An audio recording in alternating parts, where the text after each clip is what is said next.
Boy, I'm glad you joined us today. Listen, Sporanox, the toenail fungus drug, has been repurposed.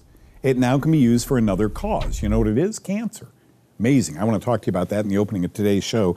So many of us in Vietnam and other wars think that Agent Orange caused our problems. I disagree. I think it was mold. But we'll talk about that also, okay? Then Dr. Carrie O'Reilly, the holistic dentist, is going to be here again to teach us a little bit.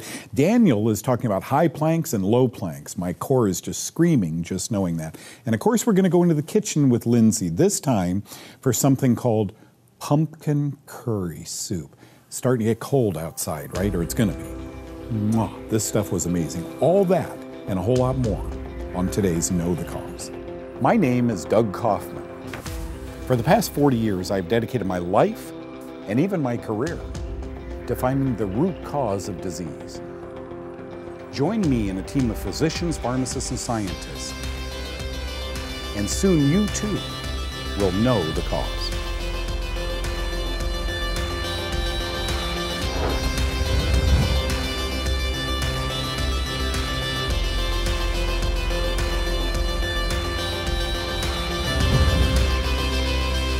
You know, it's so cool, but it's so frustrating to be Doug Kaufman. 10 years ago, if you were watching Know the Cause, and many of you tell me you've been watching this show for almost 20 years, if you were watching me a decade ago, I brought you just an amazing study out of Johns Hopkins University in Baltimore. This study said that a toenail fungus drug called Sporanox came out maybe about 30 years ago. Could inhibit angiogenesis. Okay, angiogenesis is that process. Let's say you have breast cancer. Cells break away, travel to the brain, and they'll die without a group or a plexus of capillaries to feed them. So your food supply now, be it sweets and so forth, begins to feed these 4 cells, and they become 8 and 16 and 32 and so forth. That's called angiogenesis. Breakaway, then feeding them, and a brand new, now you have breast cancer, now you have brain cancer. And you can stop that process. You can inhibit that breakaway process. Oh, they'll go, but they'll die without a plexus of capillaries to feed them. That new capillary formation is called angiogenesis. The toenail fungus drug Sporanox inhibits the metastasis of cancer. That's huge. And in 10 years, folks, you would think every hospital, that's Johns Hopkins. It's not Doug Kaufman saying that. It's major research that came out. Shh, you don't hear a word about it. Any big major hospital doesn't want to talk about Sporanox. I think, folks, they're confused. In this study, I was reviewing this again. In this study, they say the drug Sporanox, it's also called itraconazole, blocks a key enzyme for making fungal cholesterol. Whoa, making fungal cholesterol? Did you know that statin drugs that reduce cholesterol are antifungal drugs, just like the toenail fungus drug? Folks, everything is fungus. We laugh here. We call ourselves FUPO heads, fungus until proven otherwise. Everything might be linked to fungus, but these good doctors just can't believe, they couldn't 10 years ago, they don't today. They cannot believe that cancer is fungus, and yet antifungal drugs fix cancer. Other antifungal drugs, oh gosh, there's one called Nizoral, there's one called thiabendazole. These have been published in the scientific literature as causing apoptosis, bursting of cancer cells, or inhibit cancer from spreading. This is huge. This is the reason Know the Cause has been so popular. It's not a humbled host. It's the information that keeps coming out of major medical schools and then lift the carpet, sweep it underneath. Shh. If indeed fungus causes cancer, our best-selling drugs are fungus, antibiotics. They're not only fungus, they're fungal metabolites, fungal poisons. So the fungus is penicillium. The poison it makes is called penicillin. Once again, shh. What if fungus were the cause of cancer? What if fungus was the cause of high cholesterol? Well, you'd have to put the patients on an antifungal drug to keep cancer from proliferating through the body, and another antifungal drug to lower their cholesterol artificially. And they'd have to go back to the doctor often to get those prescriptions refilled. Someday we're going to throw away existing science and we're going to enter medicine with something called logic. And we're going to teach people that you don't drink a bottle of mycotoxins called beer. And you don't take a lot of antibiotics, which are mycotoxins. And you avoid foods that are impregnated with these same fungal poisons. Corn's a good one to start with, sometimes peanut butter. You stay away from grains for a period of time. You minimize your exposure to these fungal mycotoxins, and maybe cancer won't even come aboard. That's the way my mind is going, but that's very logical. In the interim, listen to your doctor and know that very often, even without their knowledge, they're prescribing antifungals. Hope that benefits a lot of you. Hey folks, some of you know I'm a Vietnam veteran, right? And as such, I was exposed to something called Agent Orange. It was a spray, a pesticide spray that I guess the government went in and sprayed. They meant well, but this Agent Orange impregnated some of us and we got very, very sick. Or did we? I don't know if all of us suffered from Agent Orange. I do know what I suffered from when I got home or when I was there. Horrible yeast infection all over my body, inside my body. We talk about fungus and yeast on this show. I was able, when I got back, to work with a couple of doctors who moved me over here to Dallas, where I continued work, and I saw some Gulf War veterans, right? They didn't have Agent Orange. They had something else, according to this. This came out of Science Daily. Toxic exposures cause illness in Gulf War veterans. Well, that was 25 years ago. Do you guys remember watching this on TV when the military came in these huge helicopters and they landed in the sand? And they were all standing there getting off, these backpacks, big soldiers, right? Getting off these helicopters while other helicopters were landing. You know what struck me at that time in my years of studying mycology, the science of fungus? It struck me that what was in that sand is a mold that, God forbid, if you disrupt it and it gets in your lungs, it disseminates via the bloodstream in your lungs throughout your body. Now, I read this last year, and I found this fascinating when they talked about the symptoms. First of all, they're blaming this is Boston University Medical Center, bright, bright people, don't get me wrong. They're blaming this on the nerve agents sarin and cyclosarin. I don't know how we were exposed to those in the Gulf War, but apparently somebody sprayed those too. So it's easy to blame those things because they're neurotoxic, right? But then they went ahead and talked about the symptoms that these guys have. And I've seen several of them, and I was able to help several of them. Muscle pain, right? Fatigue, joint pain, multi-system disorders, headaches, concentration, memory problems, GI problems. We were in a war.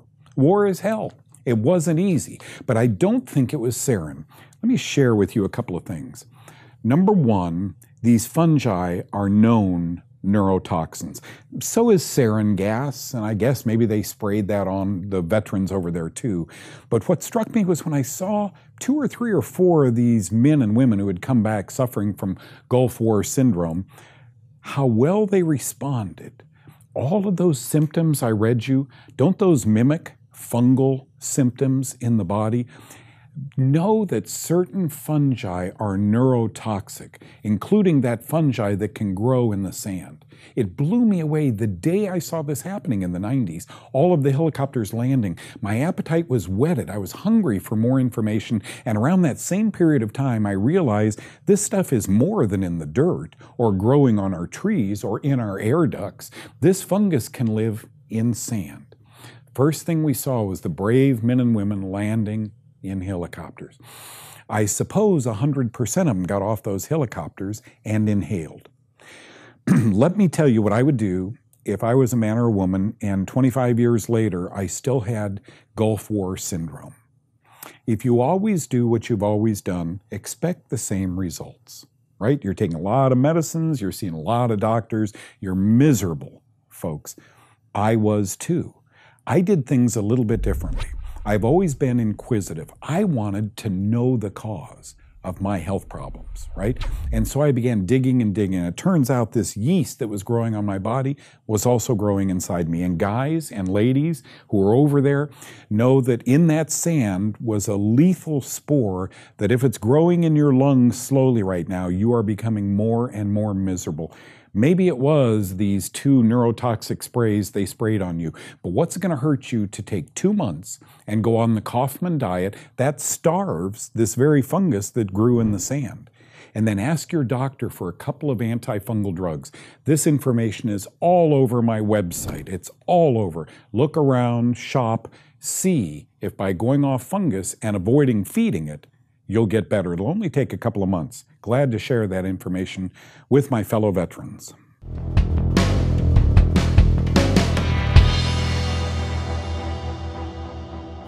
So, welcome back. You're feeling stronger. You look great, by the way. I can already tell the difference. Today we're gonna do a high plank to a low plank. We're gonna do two different versions for a beginner, but then I also wanna give you something to shoot for, something, a goal, some place you're gonna end up. So I wanna be on my knees in sort of a push-up position. They used to call it the girl push-up, but I know some pretty tough chicks that can do some amazing push-ups one-handed. So let's totally eliminate that cognate from our mind. Start in a push-up position here. Again, shoulders low, posture's important. Shoulder blades together, buns are tight. I am a strong plank right now. Now I'm going to replace my right hand with my right elbow, my left hand with my left elbow, and then I'm gonna come back up. I'm just gonna get a nice rhythm, up, down, down, down, up, up, down, down, up, up. Your stomach, your core is what's stabilizing here, okay? So again, it's super simple. Elbow, elbow, hand, hand. You'll feel the difference. What are we trying to get to? We're trying to get to this, okay? Down, down, up, up. It's almost like a one-handed push-up, so congratulations, bravo if you're doing this correctly. I feel a huge circle of energy running through my core, running through my legs, running through my chest. I feel like I know my body more. I feel like I'm more aware of physical movement after just what, 10, 12, 15 seconds worth of movement. This is important. These are the exercises, this whole series that's gonna keep you feeling young, feeling great, playing with grandkids, spending your money on fun stuff like exercise and vacation rather than medicine or surgery. So invest in yourself here. I cannot encourage you or emphasize enough how important it is to take care of yourself. You have one body. If you don't take care of it, somebody else is, and they're not gonna treat it as well as you do, I promise. Looking forward to seeing you again next time. Keep it up. Remember, it's posture, and then just allocating a few minutes each morning to doing a few simple exercises. Looking forward to seeing you again next time. We're doing great things here. Check us out on Know the Cause.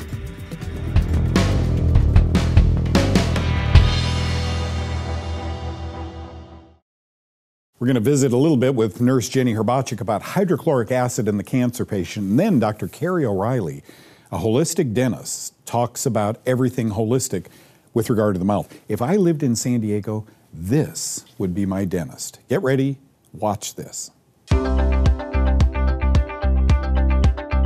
Hi, I'm Jenny Herbachik for Know the Cause. Most cancer patients don't make enough stomach acid, and we call that hydrochloric acid, or HCl for short. HCl is the big gun in the stomach that helps us to break down the proteins in the food that we eat. Many cancer patients have trouble digesting red meat, for example, because they don't have enough HCl to break down the food. If you work with an integrative physician or nutritionist, you can learn how to increase your levels of HCl and how to use digestive enzymes. Being able to digest the nutrients we eat is really important for cancer patients, so don't run low on stomach acid. For Know the Cause, I'm Jenny Herbachik. Joining me right now is my new best friend, Dr. Carrie O'Reilly. He is out in the Southern California area. For those of you watching this on KDOC out in Los Angeles or any of the other stations throughout California, this would become my dentist, right? His URL is myholisticdentist.com. So filled with information. We did a podcast on him. Check that out after today's show. Thank you, Dr. O'Reilly, for being on with us today. My pleasure. It's great fun. Thank you, Doug. We do have fun. Dr. O'Reilly, let's start with what my audience wants to know. I've got some mercury in here that a dentist in 1958 put in my mouth. Am I going to die of a cardiovascular event or get Alzheimer's from that mercury? Is that a good thing or a bad thing? Can I leave it in or should it come out? Over time, in the long run here, Doug, mercury is not a good thing for the body. If it builds up to any degree in your body, it's a toxic element. So whatever sources we're exposed to, are exposed to more and more sources, from our environment, for instance, and dentistry is one of those sources. So over time, I think it's important for a healthy lifestyle to remove those old metal fillings, especially once they reach a certain age, let's say 20 years old. The problem is some of the metal fillings are in place for 30 years or 40 years. They'll last. That's one of the great things about metal fillings or amalgams. They'll last forever, 40 years. Yep. And they may actually outlast the tooth. Or the person. Over time, they also weaken the structural integrity of the tooth and crack, so the tooth will actually break around them, which you don't want to have happen. Yeah. But as far as a material and toxicity issues, it's been shown and proven now that it is released in very small amounts. But these kind of toxic elements, heavy metals, it's a heavy metal, can build up in your body over time from fish also. So that's something you don't want, because later in life, if you have a high level of mercury in your system, it can pose a health concern, creating certain weaknesses and conditions. Yep. Now, some people are having those out, Dr. O'Reilly, and they're having composites put in, but I'm worried about BPA and other plastic composite material. Do you worry about that? Yes, I do. A lot of my patients are MCS or multiple chemical sensitive, and they cannot tolerate metals, for instance, and some of them can't tolerate plastics or the chemicals, the monomers and the bisphenol A that's in composites. And so, number one, you want to use composites that don't contain those chemicals in them, and there are a few that don't contain them. You have to know which those are, of course. Some of the holistic or biological dentists know the differences in the materials that they're using.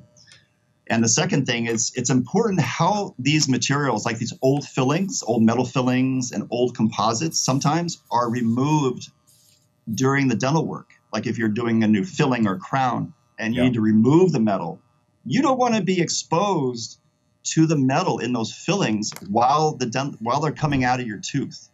So there's special protocols that you can do that aren't that difficult, that prevent the exposure while the drilling is being done. And is that on your website, Dr. O'Reilly? These protocols, did you publish those on your website? I talk about them. There's some pictures on my website that show the rubber dam, for instance, a protector that protects your mouth. So it's like a raincoat over the tooth. And while you're drilling on it, none of that material, the metal, gets in your mouth or is swallowed, for instance. You don't want to swallow that metal. No, certainly. Okay, for more information, it's My Holistic Dentist. My Holistic, H, not W, HOLISTIC, myholisticdentist.com. And by the way, drop in and look at Dr. O's oral hygiene home care instructions. How should you floss? How should you brush? Thank you so much, Dr. O'Reilly, for being with us today. You're welcome. Thanks for having me on. You bet. Into the kitchen we go now with our dear friend Lindsay. This is called pumpkin curry soup. By the way, Lindsay and Daniel have 3 sons. Tremendous family. Watch this. Hey, I'm Lindsay from Guiltless Goodies. We make all those delicious baked goods with flaxseed and chia seed and all that good stuff. Our friend Doug Kaufman asked me to come on today and show you how to make my favorite curry pumpkin soup. This recipe is so delicious, comforting for fall. It's warm and hearty, and I think you're gonna love it. And all we have are clean, simple, and even antifungal ingredients that we're gonna use today. So what we're gonna do is I just have a little soup pot. I'm gonna turn this on medium-high, get my burner going. I have some olive oil, that's about 2 tablespoons. I'm just gonna coat my pan and let it warm up just a little bit. Next, I have 1 white onion with a fine dice. And the reason it's a fine dice is because in this soup, we don't blend it or anything, and so you want it nice and fine so it's not too chunky in your soup. I'm gonna go ahead and saute this, get the olive oil, coat it on our onion, and we're gonna cook it down for about 5 minutes until all the onion is soft and translucent. Okay, our onions have sauteed down for about 5 minutes. They're nice and soft and almost translucent in color. I have a teaspoon of grated ginger that I'm gonna add in. And ginger is great for digestion. You can eat it when you're nauseous and it'll really help. And this is about a clove of minced garlic. And of course, garlic is like a natural antibiotic. It's an antifungal. Here we have a teaspoon of curry powder. And of course, curry powder is nice and strong. It has a really intense flavor, so a little bit of it goes a long way. Use your muscles to open those cans, right? Or jars, excuse me. This is 3½ cups of chicken stock. This is gonna be the base of our soup, along with a cup of heavy whipping cream. And last but not least, our pumpkin. This is 1 can of pumpkin puree.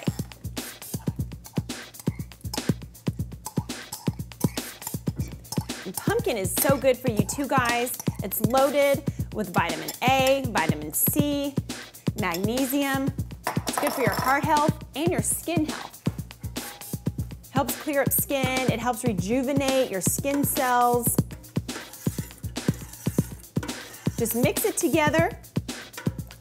Get everything thoroughly combined. Ooh, try not to splatter on yourself or wear an apron, one of the two.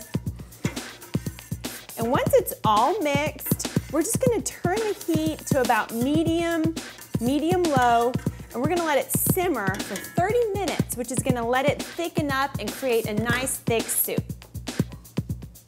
Put the lid on, and I've got it on medium. We'll give it about 30 minutes. I'm gonna set my timer. Okay, so our pumpkin curry soup is done simmering. Check that lid before you touch that handle because it is probably gonna be pretty hot. I cooled mine down, turned that heat off, and now we're just gonna ladle it into our serving bowls. This will be a nice, delicious side item or even an entree on its own. This looks and smells amazing. I wish y'all could smell it. It's incredible. With the ginger and the garlic and the onion and the pumpkin, oh, the aromatics are incredible. One of the reasons we wanted to show you guys this curry pumpkin soup recipe is because sometimes when it comes to pumpkin, you may only think about pumpkin pie, but it really has so many health benefits that you can use it so many different ways instead of just for a dessert, like this soup. Now this is just a heavy whipping cream that we whipped up and made into a nice topping. And then here are some pumpkin seeds that we're just gonna garnish on top. And look at how beautiful and delicious that looks. I hope that you'll try this recipe this fall. I'm searching for my spoon because I can't wait to grab a bite myself.